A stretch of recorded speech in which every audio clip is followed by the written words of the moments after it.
C'est l'heure de l'image du jour. Sofiane, tu nous parles d'une compétition de bowling virtuel. Et oui, parce que c'était la grande finale qui se tenait à la Paris Games Week. Vous savez, l'événement du jeu vidéo de jeudi à dimanche.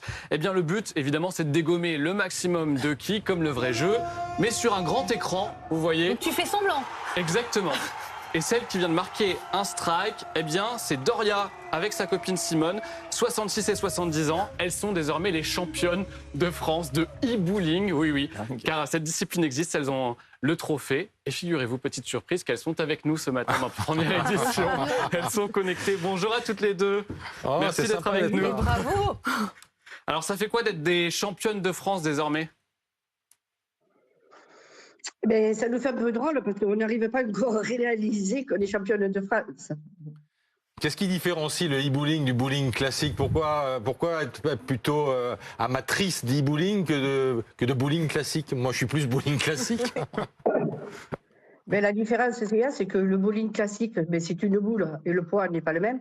Et le e-bowling, ben, c'est une mallette. Et cette mallette, ben, il faut bien la prendre en main et bien regarder notre repère sur l'écran pour pouvoir essayer de faire un strike.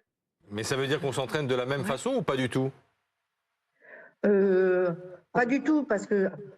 Non, c'est pas la même façon. La boule est vraiment très lourde, mais nous, on a une petite manette. Vu notre âge, c'est bien pour nous. Et vous, vous êtes beaucoup entraînés ? 2 heures. Tous les mercredis, 2 heures chaque semaine. Mais ça, c'est tout récent parce que vous avez commencé les entraînements en mars seulement. Donc ça fait 7 mois et en 7 mois, vous êtes devenue championne de France. Au total, vous en avez battu beaucoup des équipes aux différents championnats départementaux, régionaux. Ben, 10 équipes. Au départ, à la fin, au départ, on était 179 équipes. Ouais. Et à l'arrivée, on était 10 équipes. Et sur les 10 équipes, après, on a été les seuls. Mais vous avez battu des petits jeunes alors ? Je crois que nous, on est les petits, peut-être les plus jeunes. Hein. Oui, parce qu'en finale, il n'y avait que des seniors. C'était la compétition des seniors à la fin à Paris. Et vous avez participé vous-même au financement pour aller justement à cette grande finale à Paris. Vous avez mis la main à la poche. Ben, on a fait l'autofinancement en faisant des ventes de gâteaux et des braderies. Et maintenant, l'objectif, c'est quoi ? C'est le titre mondial ? C'est quoi ? Je n'ai pas entendu, excusez-moi. Maintenant, l'objectif, c'est d'être champion d'Europe, champion du monde ?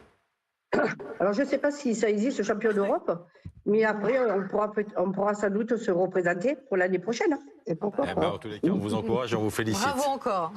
Merci beaucoup. Merci à toutes les deux d'avoir été en direct avec nous ce matin. Et félicitations, remise du titre en jeu donc l'année prochaine.